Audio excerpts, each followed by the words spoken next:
Recent rallies in Malaysia's currency bringing it to its strongest level against the US dollar since 2018. That's a concern for some exporters because a higher currency hurts their international competitiveness. But Malaysia's furniture makers, now they're amongst the biggest exporters in the world, say tariffs from the US have provided some protection, as CNA's Melissa Goh explains. At the Malaysia External Trade Development Corporation, the Trade Commissioner is sharing tips with exporters on how to strengthen trade with the United States, which remains one of Malaysia's top 3 export partners. This comes despite unilateral US tariffs that sent many export-driven industries into a tailspin last year. Tongsim Wood Industries, which supplies wood braces to the U.S. energy sector, said tariffs imposed by the Trump administration have given its exports an edge over Chinese products, which faces much higher tariffs of at least 25%.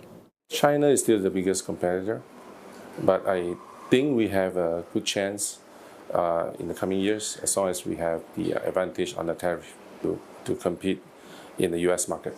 If you look at ASEAN countries, our tariff rate probably one of the lowest, 19%.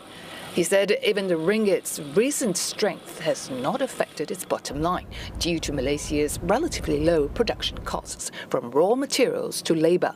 So as of this year, I think we're still okay, as long as it doesn't go beyond 3.8. We are still in a good position because our labour cost is not that high compared to some part of China's region. The company has also adopted Chinese technology to enhance environmental, social and governance compliance by recycling sawdust and plastic to produce wood composites used in sustainable building materials and furniture. While the furniture industry has welcomed the reciprocal tariff agreement for the certainty that it brings to businesses, Prime Minister Anwar's government is facing strong opposition in Parliament over the deal signed with US President Donald Trump during the ASEAN Leaders Summit last October.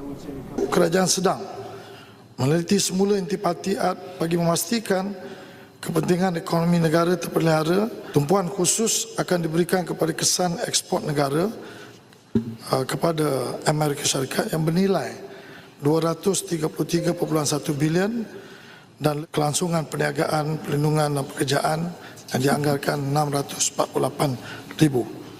As businesses strive to adapt and survive in a challenging global environment, what happens next on the geopolitical front is really beyond their control, with no easing in sight to the prolonged US-China rivalries. Melissa Goh, CNA, Kuala Lumpur.